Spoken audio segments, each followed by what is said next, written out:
Muy buenos días a todos. Buenos días.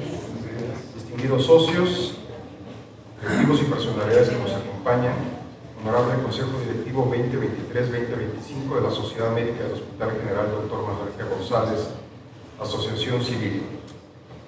Probablemente, dado el impacto que tienen programas de televisión, actualmente redes sociales, influencers y demás, seguramente todos se han imaginado la imagen de un científico.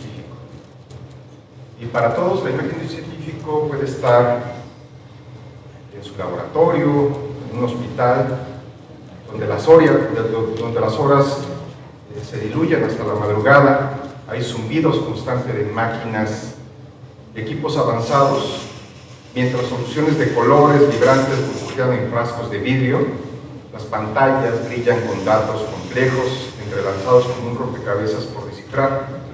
Hay bitácoras, libros, papeles por todos lados, con fórmulas y esquemas que capturan ideas que podrían transformar nuestra comprensión del mundo.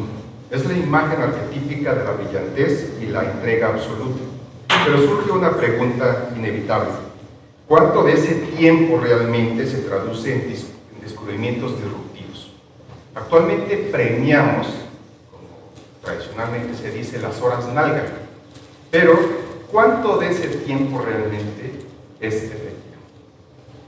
En un entorno donde los científicos se enfrentan presiones por publicar, por supuesto, y ausencia de financiamiento, con un sistema que prioriza métricas sobre impacto real de la investigación, resulta crucial analizar cómo se emplea el tiempo en la academia y en qué medida ese trabajo genera beneficios tangibles para la sociedad. Existe una creencia arraigada de que más horas de trabajo equivalen a mayor productividad. Sin embargo, investigaciones como la de Stanford en 2014 por un grupo de investigadores demuestran lo contrario. La productividad efectivamente puede incrementarse hasta cierto punto, aproximadamente 50 horas a la semana. Pero posterior a eso, la efectividad comienza a reducir dramáticamente y comienzan a presentarse, por supuesto, mayores sesgos. Después de 70 horas no solo se reduce la eficiencia, sino que se incrementan errores debido a la fatiga y la sobrecarga cognitiva. Esto es claro incluso en los sistemas de salud de los Estados Unidos en relación al trabajo que realizan los médicos residentes y por supuesto a su impacto que tiene sobre la calidad de atención de los pacientes. Esta paradoja es evidente en el ámbito académico. Una encuesta realizada recientemente por diversos grupos editoriales, específicamente en la revista Nature, reveló que los investigadores dedican menos de la mitad de su tiempo a tareas científicas realmente relevantes, esenciales como el desarrollo de experimentos, por supuesto, la ejecución de los protocolos de investigación o la escritura de los artículos científicos. El resto del tiempo se absorben en tareas administrativas, reuniones inútiles, interminables y una carga docente, por supuesto. Paradójicamente, aunque las horas extras no mejoran los resultados, el sistema académico sigue glorificando el exceso de trabajo, perpetuando una cultura que socava la creatividad y en muchos casos la salud mental. A esta problemática se suma una dicotomía estructural. La investigación se considera la cúspide del éxito académico, mientras que la docencia se percibe como una obligación secundaria. Vemos en muchas ocasiones, sobre todo en sistemas universitarios o en centros de investigación, donde los investigadores dicen, he logrado reducir mi carga académica, ya no tengo tantas horas frente al grupo. Pero eso tendríamos que evaluar realmente el impacto que tiene, no solamente para los estudiantes, sino también para el investigador. Curiosamente, estar frente a un grupo nos genera mayores habilidades. Es curioso incluso que el que se prepara mejor es aquel que se presenta, o que presenta los datos, más que el que escucha. La realidad es que la docencia y la investigación no deben ser fuerzas opuestas, sino complementarias. Los científicos más influyentes suelen ser también educadores apasionados, capaces de inspirar la curiosidad intelectual y el pensamiento crítico en sus alumnos. Imaginar un modelo académico en el cual la enseñanza se considera parte integral de la excelencia científica no es utópico, sino necesario. El día de hoy reconocemos con la cátedra Dr. Manuel G. González a un académico con este equilibrio, el Dr. José Pablo Maravilla Campillo, con una trayectoria de impacto en investigación y docencia. El doctor Pablo Maravilla es una de las figuras más destacadas en parasitología e investigación biomédica en México y Latinoamérica, en un contexto donde los científicos deben fragmentar su tiempo entre la investigación, docencia y trabajo administrativo. Su trayectoria representa un modelo de equilibrio entre producción científica de alto impacto, mentorazgo y liderazgo institucional. Su labor demuestra que es posible superar la hipercompetencia académica y enfocarse en generar conocimiento relevante para la sociedad. El doctor Pablo Maravilla obtuvo el título de químico, farmacéutico, biólogo en la Facultad de Química de la UNAM en 1996, con una tesis centrada en el desarrollo de peñasol en modelos experimentales. En 2005 obtuvo el grado de doctor en Ciencias Biomédicas en la Facultad de Medicina de la UNAM, con una investigación pionera sobre la morfología y genética de la peñasol, sentando las bases para comprender la variabilidad genética y epidemiológica de este parásito, un problema de salud pública en México y en otras regiones endémicas. En el ámbito académico ha sido fundamental en la formación de especialistas en microbiología y parasitología. Desde 1994 es profesor de asignatura en la Facultad de Medicina de la UNAM, impartiendo el módulo de parasitología a diversas generaciones de estudiantes. Ha dirigido más de 15 tesis de licenciatura, 6 de maestría y 3 de doctorado, además de codirigir tesis de especialidad médica, fortaleciendo así el vínculo entre la investigación básica y su aplicación clínica. A nivel institucional ha ocupado posiciones clave en nuestro hospital. Fue jefe del Departamento de Ecología de Agentes Patógenos en el periodo 2001-2017. Interrumpe un momento para ocupar el cargo de subdirector de investigación en nuestra institución. Desde 2017 es investigador en ciencias médicas desde 2022 fue reconocido como investigador nacional nivel 3 por el Sistema Nacional de Investigadores. Es el máximo reconocimiento que se otorga en México a científicos. Sus líneas de investigación han abordado la blastocistosis y genética de las poblaciones de patógenos de importancia médica. Ha dirigido estudios de epidemiología molecular que han contribuido a establecer asociaciones entre genotipos específicos de blastocisis y su impacto en enfermedades gastrointestinales como el síndrome del intestino irritable. Sus hallazgos han sido respaldados por financiamiento de diversas instituciones, dentro de ellos el Consejo Nacional de Ciencia y Tecnología y la Fundación Miguel Alemán Velasco, abordando la epidemiología y genética de blastocistis y su relación con la microbiota intestinal en pacientes con obesidad. El doctor Pablo Maravilla ha publicado más de 70 artículos en revistas de alto impacto, diversas publicaciones. Su trabajo ha sido citado más de 1.400 veces. Habrá que resaltar que por la línea de investigación y las pocas personas que hacen este tipo de trabajo, el número de citas es considerable, con un índice H de 21, consolidándose como un referente en su campo. Su trayectoria ha sido reconocida con múltiples distinciones, entre ellas la Medalla al Mérito Universitario de la UNAM en 2022 y diversos premios internacionales por su trabajo sobre blastocisis en México. Es miembro activo de la Sociedad Mexicana de Parasitología y de la Sociedad Médica del Hospital General Dr. Manuel G. González y ha formado parte de diversos comités internacionales. Es también editor de PLOS Tropical Diseases, que en español implicaría como aquellas enfermedades que nadie investiga o que nadie trata o que nadie se ocupa. En conclusión, ciencia, docencia e impacto social. En un entorno donde el exceso de trabajo y la hipercompetencia amenazan la creatividad científica, la trayectoria del doctor Pablo Maravilla demuestra que la excelencia en la investigación y la docencia no solo pueden coexistir, sino potencialmente sumarse. Hoy nos presenta la cátedra de la ciencia básica, los estudios de casos y controles, paradigmas de blastocisis y otros patógenos humanos. Un recordatorio del impacto transformador que la investigación y la enseñanza pueden tener en nuestra sociedad. Bienvenidos.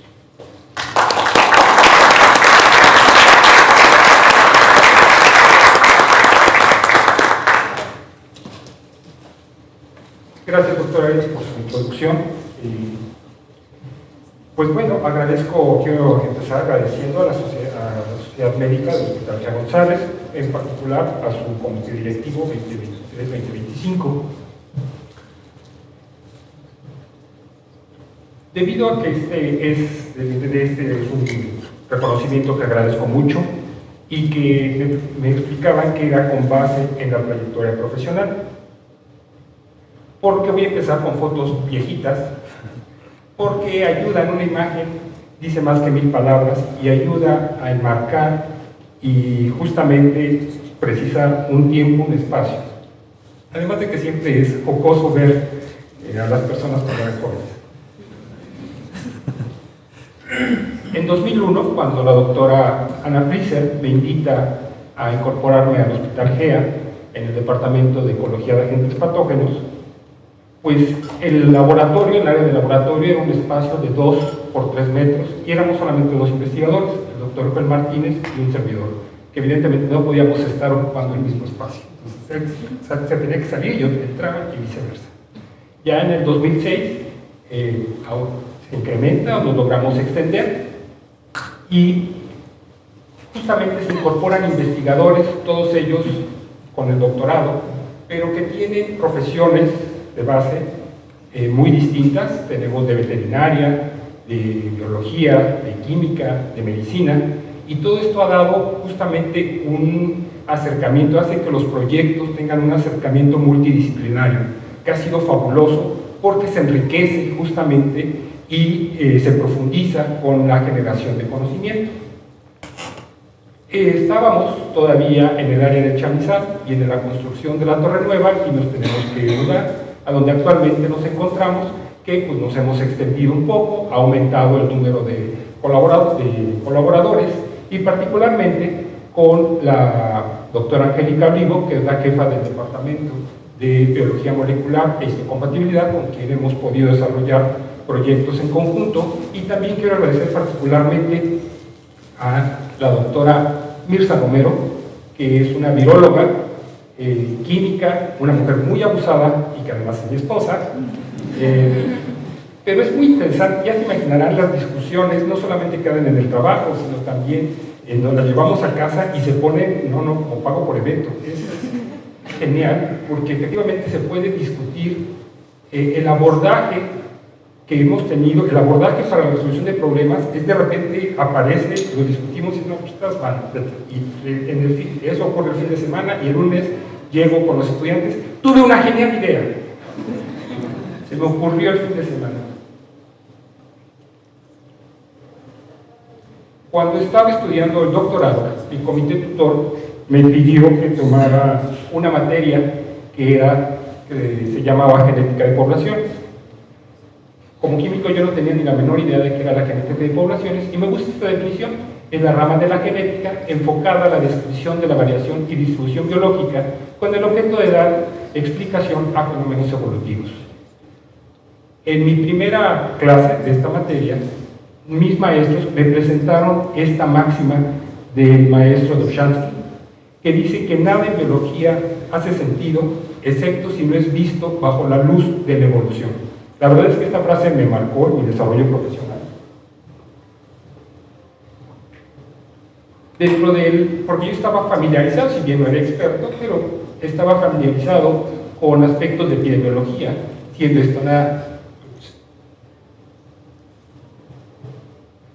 esta una disciplina científica que estudia la distribución, frecuencia, riesgo y control de los factores relacionados con la salud y enfermedad en poblaciones humanas, y la epidemiología molecular, que se centra en posibles factores de riesgo genéticos y ambientales, pero identificados a un nivel molecular.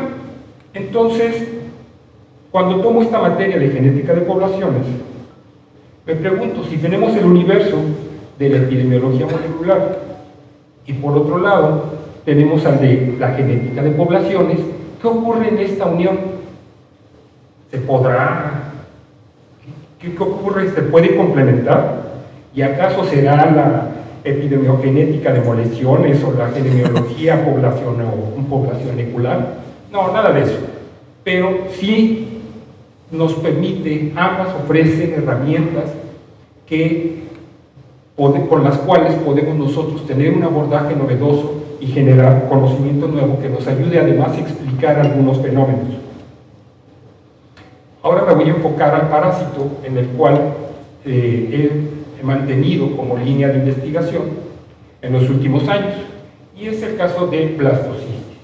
Blastocisis no está claro actualmente si se trata de un patógeno, un comensal o un oportunista, ya que existen varios estudios que lo asocian al desarrollo de alteraciones intestinales, cutáneas y recientemente algunos de aprendizaje, pero también hay otros estudios que lo exoneran de esta causalidad. Dentro de los desórdenes que se le ha asociado tenemos los dermatológicos, dermatitis atópica, urticaria crónica; dentro de los intestinales, diarrea, dolor abdominal, síndrome de intestino irritable, y recientemente este déficit se ha asociado la infección con el déficit de funciones ejecutivas cerebrales, tales como prestar atención, organizar, planificar, priorizar y comenzar y terminar enfocados tareas. Blastocisis, que lo hemos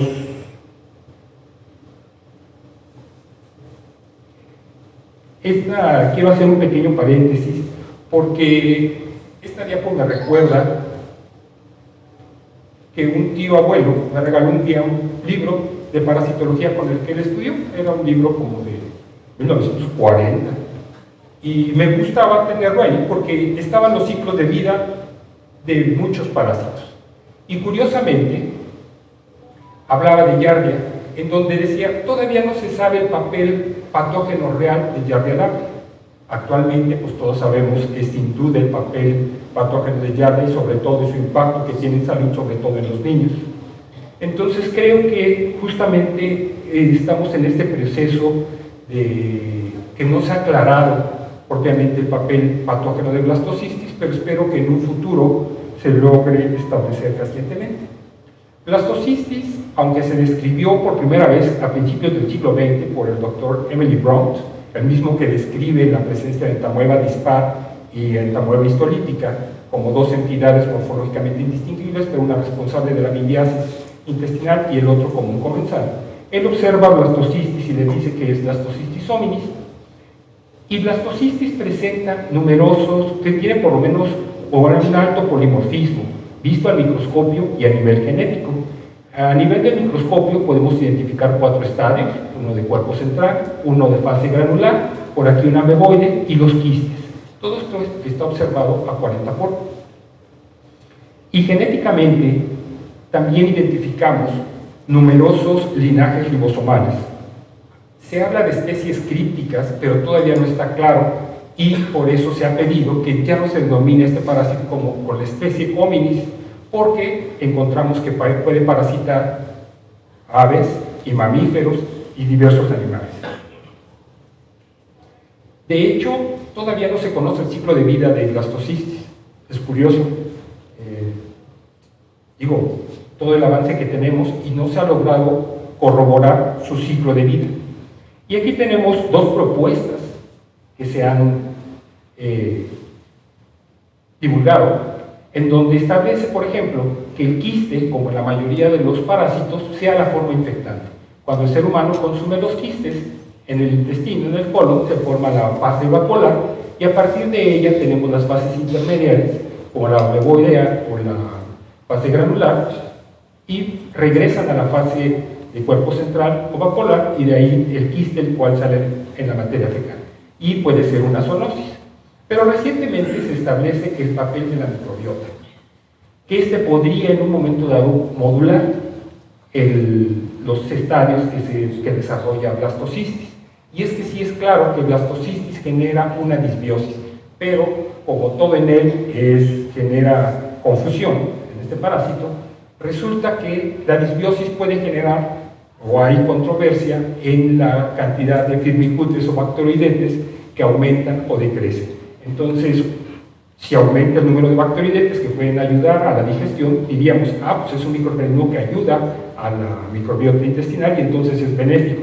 Hay otro grupo que dice que no, que forma disbiosis porque aumenta el grupo de firmicutes, y entonces estos generan alteraciones, o van a repercutir a la larga en alteraciones intestinales. Y bueno, ahí está también parte del debate que ocurre con blastocisis. Sobre su frecuencia, es un parásito, ya desde el 2011 se había visto que es el parásito que se encuentra con mayor frecuencia en los estudios coproparasitoscópicos en todo el mundo. Aquí tenemos en las diferentes regiones del mundo divididas, en donde con gráficas, con estos histogramas, con pares de barras, en rojo están los medios rurales y en azul medios urbanos, en las diferentes regiones. Y el primer par de barras corresponde a blastocystis, el segundo a Cryptosporidium, Giardia y Entamoeba. Y en todos, con excepción de Asia Central, en donde Giardia aparentemente es mayor, se encuentra en mayor número en los estudios coproparasitoscópicos, pero muy cerquita está blastocystis. Entonces, pero en todos es blastocystis el que se encuentra en mayor proporción. Y sobre todo en medios rurales más que urbanos. En México se han documentado presencia de poblaciones en donde el 100% de los niños está infectado con blastocystis. En medios rurales, aquí en la Ciudad de México, hemos encontrado más o menos como un 30% la frecuencia de este microorganismo. Les quiero mostrar de manera cronológica uno de los primeros estudios que hicimos de casos y controles para abordar el papel patógeno de blastocystis, tratar de esclarecerlo. Y bueno, en este estudio veíamos en pacientes que tenían síndrome de intestino irritable y aquellos que por alguna razón iban en un estudio endoscópico por una causa diferente a la que presentaran el síndrome de intestino irritable. Este síndrome de intestino irritable es la principal causa, una de las principales causas de atención en el servicio de gastroenterología. Más o menos me han comentado que 60-70% de las causas son debidas al síndrome de intestino irritable, y de acuerdo a esta convención internacional que se lleva a cabo cada cierto tiempo en Roma, han establecido criterios para alteraciones gastrointestinales, y entre ellos el síndrome de intestino irritable, que en este momento aceptaba que las personas con síndrome de intestino irritable que presentan cambios en los hábitos del colon, bajo estos criterios de alivio a la defecación, cambio en la frecuencia de las deposiciones y cambio en la consistencia y forma de las heces. Entonces, bueno, previo consentimiento informado, obviamente autorización de los comités de ética y de investigación, se llevó a cabo la reclutación de los pacientes, se les hacía colonoscopía por su seguimiento que dictaba su médico tratante, y se obtenía, durante esta endoscopía, se obtenía material colónico y muestras sanguíneas para identificar polimorfismos asociados a citocinas proinflamatorias que pudieran explicar la etiología del síndrome de intestino irritable. A las muestras se les hicieron estudios coproparasitoscópicos para la búsqueda de mitos. También se identificaron algunos virus y bacterias patógenas. Se hizo un PCR para la identificación de blastocystis y de sus subtipos genéticos, y se identificaron los perfiles de polimorfismos de estas citocinas proinflamatorias, TNF-alfa, interleucina 6, 8, y aunque no es inflamatoria, al contrario es proinflamatoria, la interleucina 10. Lo que encontramos en cuanto a los parásitos es que sí hubo una asociación, me dijeron que no hiciera lo que ya hice. Ya me salió.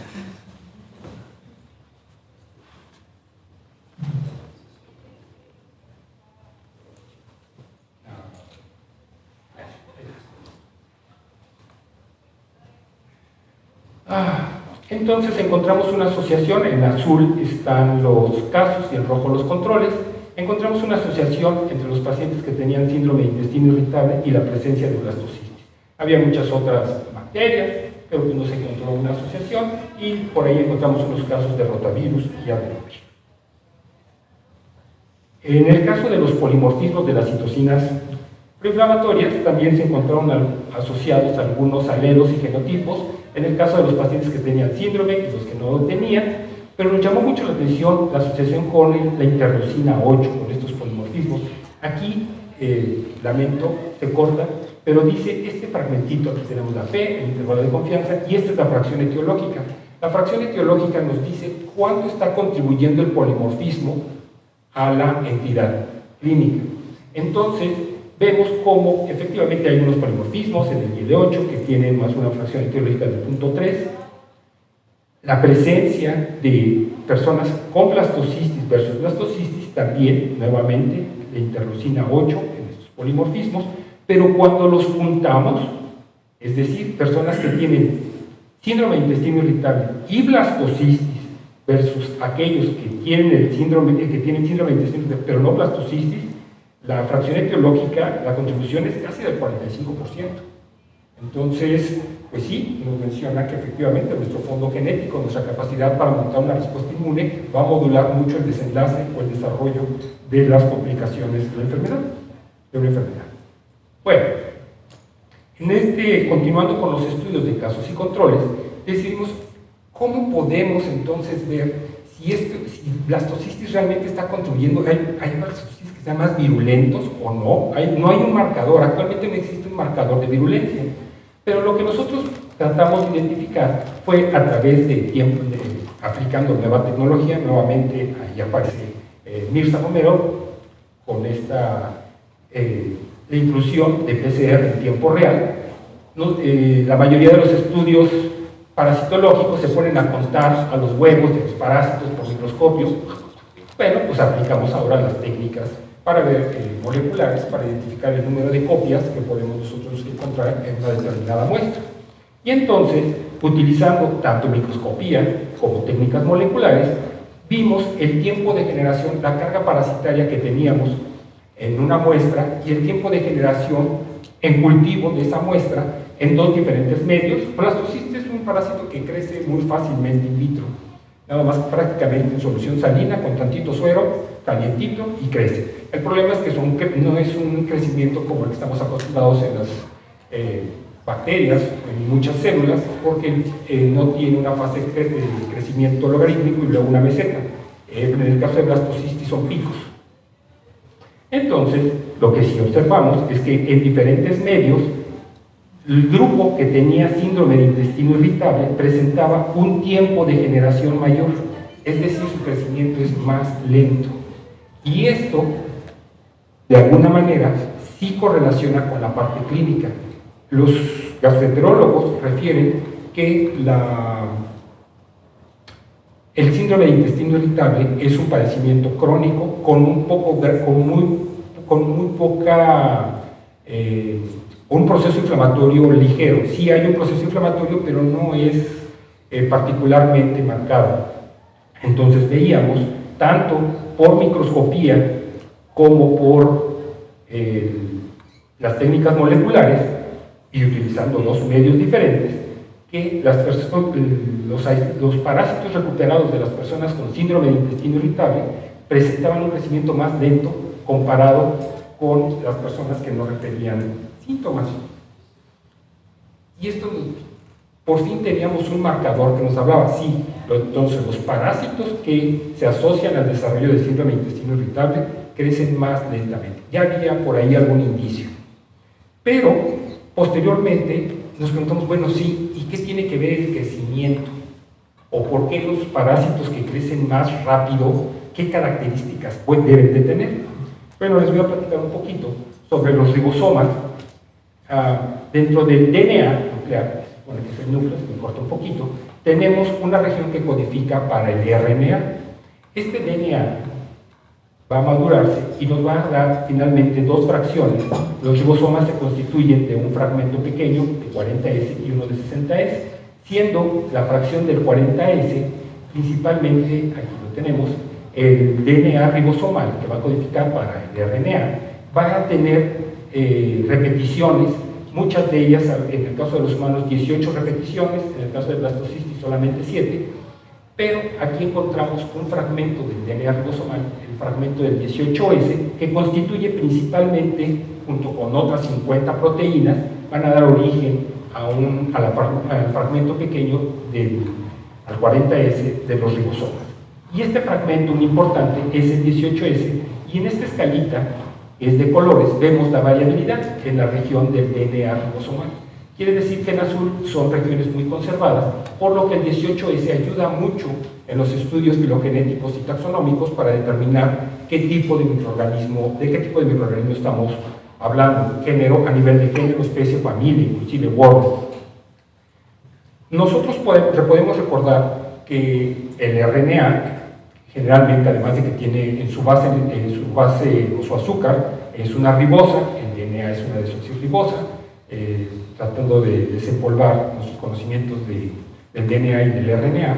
También recordemos que en el caso del RNA, en las bases nitrogenadas tenemos un uracilo y en el DNA una timina, además de que el DNA se forma una doble hélice, y en el caso del RNA nosotros tenemos la idea de que es una sola hebra sencilla, pero no, resulta que en el caso del RNA ribosomal se forman plegamientos, los cuales junto con proteínas le van a dar esta estructura característica a cada una de las subunidades, que forma como un alajerito en donde se lleva a cabo la traducción de las proteínas. Bueno, y nuevamente, ¿y eso qué tiene que ver? Así ya se deschavetó el ponente. Resulta que si tenemos parásitos que cada 20 minutos se están multiplicando, ¿cómo será su RNA ribosomal? Debe de ser muy particular para que cada 20 minutos esté, y en el caso de los parásitos que son patógenos o que de alguna manera desarrollan cierta sintomatología y que se reproducen más lentamente, entonces debe de tener un RNA, una conformación distinta o particular. Ok, y si todos pensamos que tienen el RNA, por un momento piensen que el RNA en su secuencia sencilla o primaria es como una agujeta que ustedes pueden ir moldeando para hacer nódulos, como que este tipo de loops o de asas. ¿Qué pasa con aquellos cambios que nosotros encontramos? Pues se van mutaciones o cambios, polimorfismos, pues estas asas ya no se van a hacer.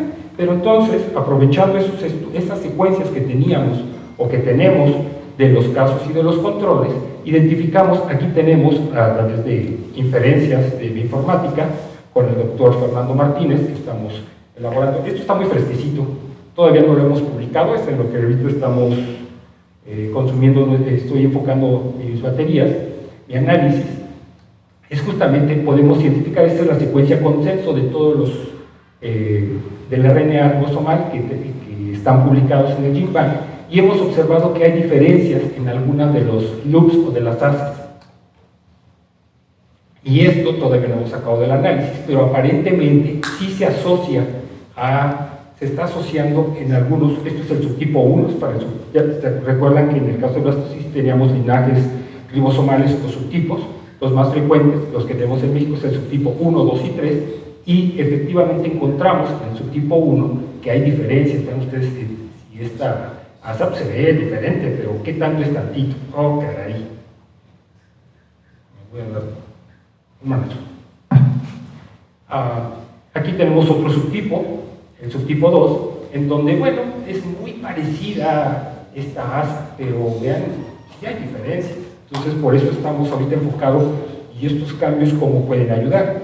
Y lo que me explicaba Fernando, el doctor Fernando Martínez, es que, regresemos al ejemplo de la agujeta. Tenemos una agujeta que por alguna razón tiene un sitio muy polimórfico, ya no se va a formar esa asa, pero va a modificar el resto de la conformación de la molécula. Entonces, por eso estamos ahí como que atorados un poquito, pensando qué implicaciones puede tener.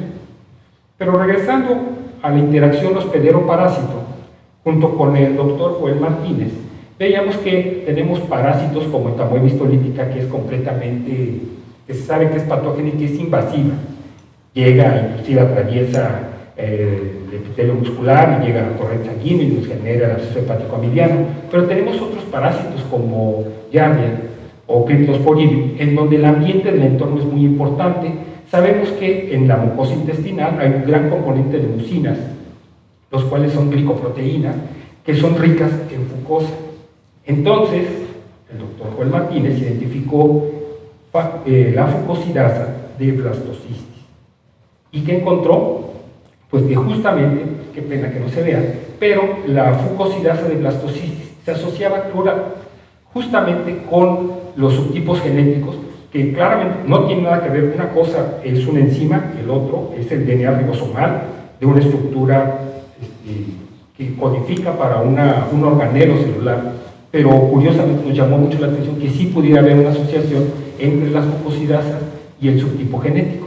Pero lo que más nos llamó la atención es que, aunque conservaba, aquí están en azul y en rojo, los sitios activos de la fucosidasa, estos se conservan, por eso es una fucosidasa, pero en el caso hay variantes en cada uno de los subtipos a nivel conformacional.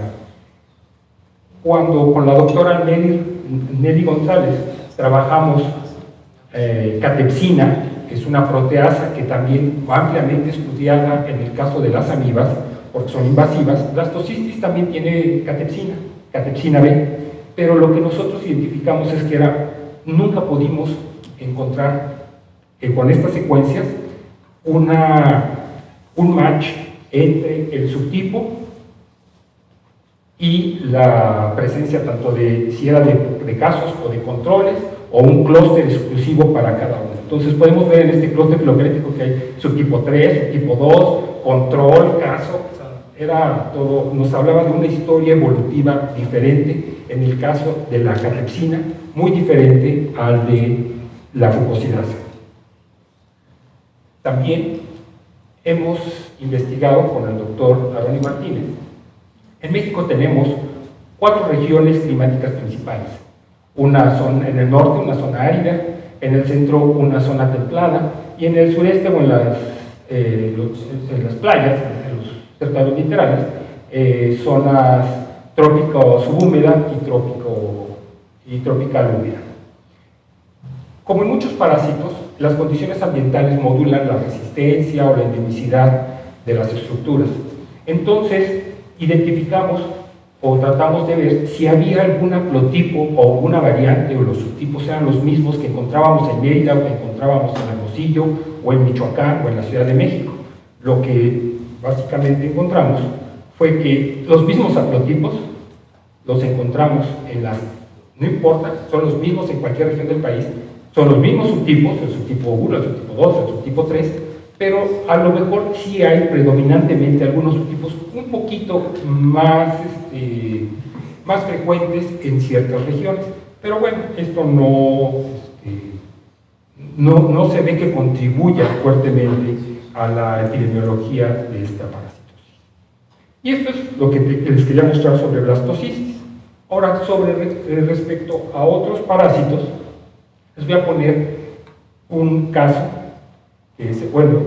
dos casos que se presentaron en el hospital y que tuvimos la oportunidad de estudiar.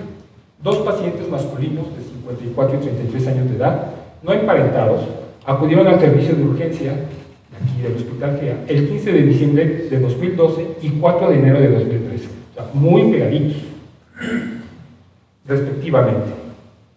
Caso 1 y caso 2. Ambos presentaron dolor torácico, disnea y tos no productiva.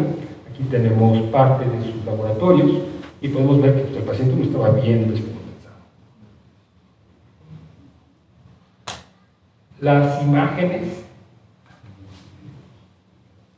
mostraban, las imágenes radiográficas y de tomografía axial, mostraban que los 2 pacientes tenían un derrame pleural y que este derrame, al ser drenado, se recuperó un líquido de color café, purulento y fétido.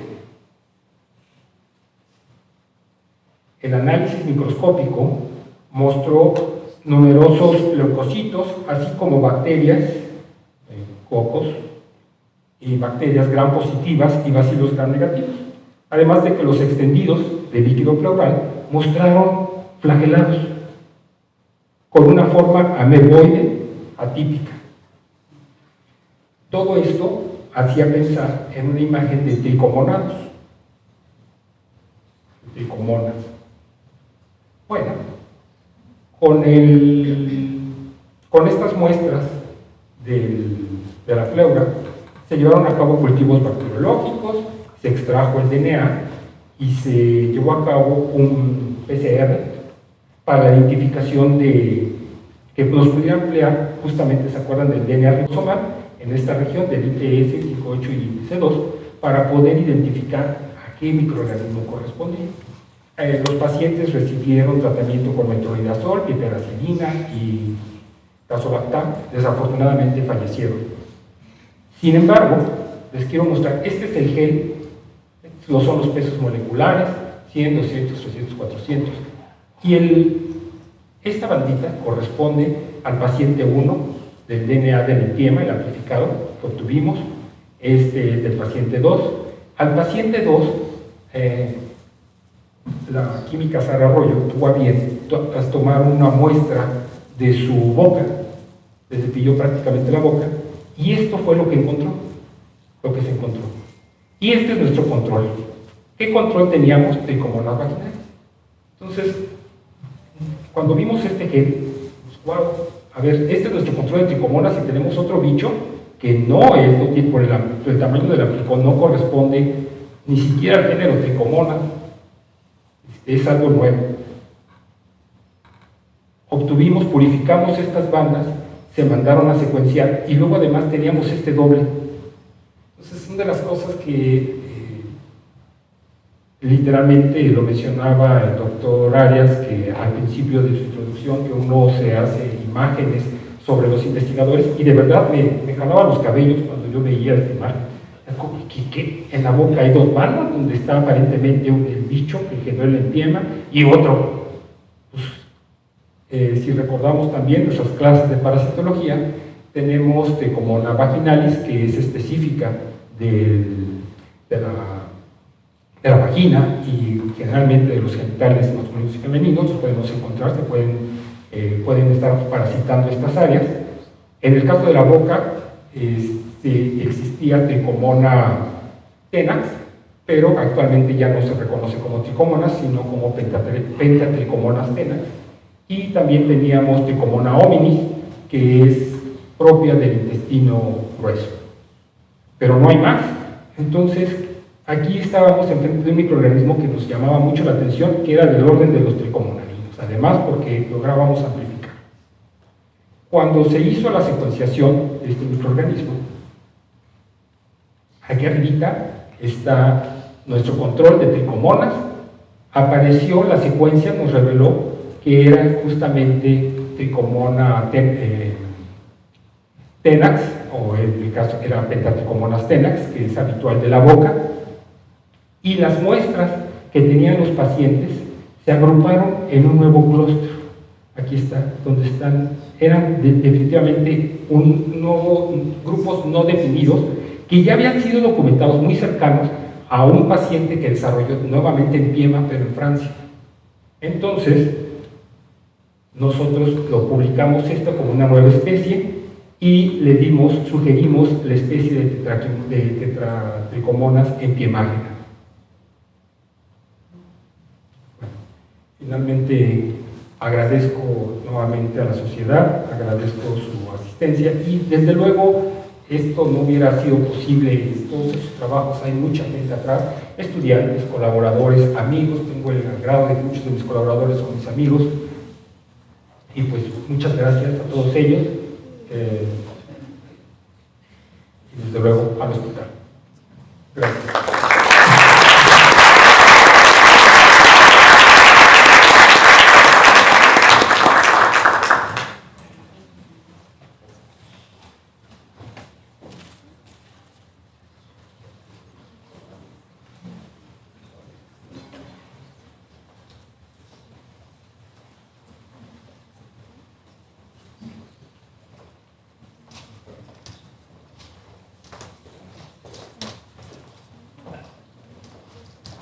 Muchas gracias a todos.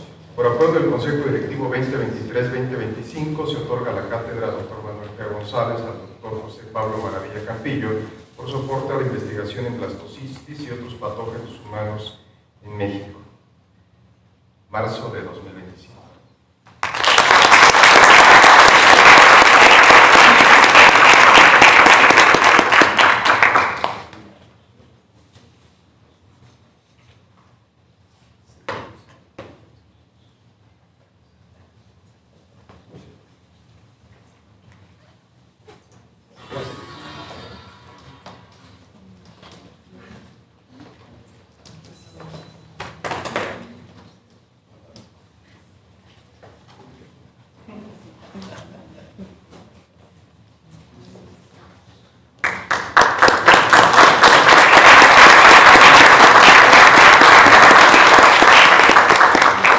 Muchas gracias a todos por su asistencia. Nuestra próxima charla está programada para el 10 de abril. invitamos al secretario de Salud, el doctor David Gersenovich, quien aceptó participar y dar una ponencia sobre la salud, el sistema de salud en México. Lamentablemente por su agenda nos ha cambiado la fecha al 20 de agosto, por lo cual en abril no tendremos sesión académica, dado la brevedad del espacio y para respetar los tiempos de nuestros ponentes. Nos vemos para la celebración del Día de la Madre y posteriormente para la celebración del Día del Padre, con una presentación por parte del doctor Pacheco del Departamento de Urología, y al mismo tiempo haremos la celebración del Día del Padre. Todo en general siempre es una fiesta. Sean bienvenidos. Muchas gracias a todos y muy buenos días.